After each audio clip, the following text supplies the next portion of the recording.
పర్లేదు. కూర్చోండి. నేను మళ్ళీ వెళ్ళాలి చెప్పండి. కూర్చోకపోతే ఊరుకోరా?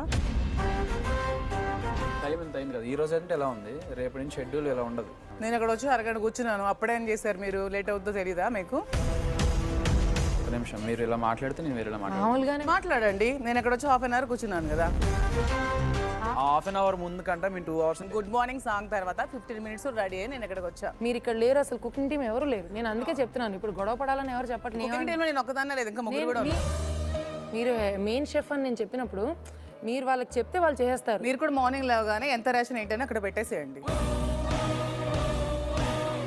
వేరేగా మాట్లాడాల్సి వస్తుంది అంటే ఎలా మాట్లాడాల్సి వస్తుంది? మేము వచ్చి కూర్చోమని చెప్తే అని కూర్చోకపోతే ఊరుకోరా అని అంటే అప్పుడు అన్నాడు. ఇలా మాట్లాడుతుంటే మళ్ళీ కూర్చోండి అంటే నిలబడి వినకూడదు. కూర్చోండి మేడం అనేది రెస్పెక్ట్. కూర్చోండి మేడం అంటే కూర్చోపోతే చెప్పవా అనే దాన్ని ఎటకారం అని అంటారు. కూర్చోకపోతే చెప్పరు అనేది వెటకారం. ఎటకారమే మరి. ఎందుకు వెటకారమే. వాయిస్ ఏంటి రైజ్ అవుతుంది? వెటకారమే. ఎందుకు అరుస్తున్నారు?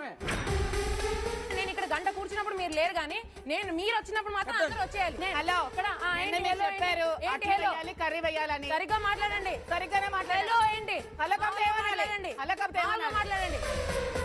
నేను గట్టిగా మాట్లాడి. ఇప్పుడు ఇదేంటి బీన్స్ వచ్చి మీరు గంట నుంచి చేస్తున్నారు, అయిందా బీన్స్ కొని? అవ్వకపోతే నాకేం చేయమంటారు? కూర్చొని వండాలి ఏంటి లోపల? అయితే ఇంకా వెయిట్ చేయాలి, పస్తులు ఉండాలి ఇంకా అందరూ. మాట్లాడదామని పిలిస్తే కూర్చోకపోతే చెప్పరా, అదే చెప్పకపోతే ఊరుకోరా? దాన్ని ఎటకారం అంటే వదిలేని టైం ఇవ్వండి తనకి. ఇప్పుడు అనాల్సిన మాటలు అనేసి లాస్ట్లో ఏడితే ఎలా అయిపోద్ది? Bigg Boss 9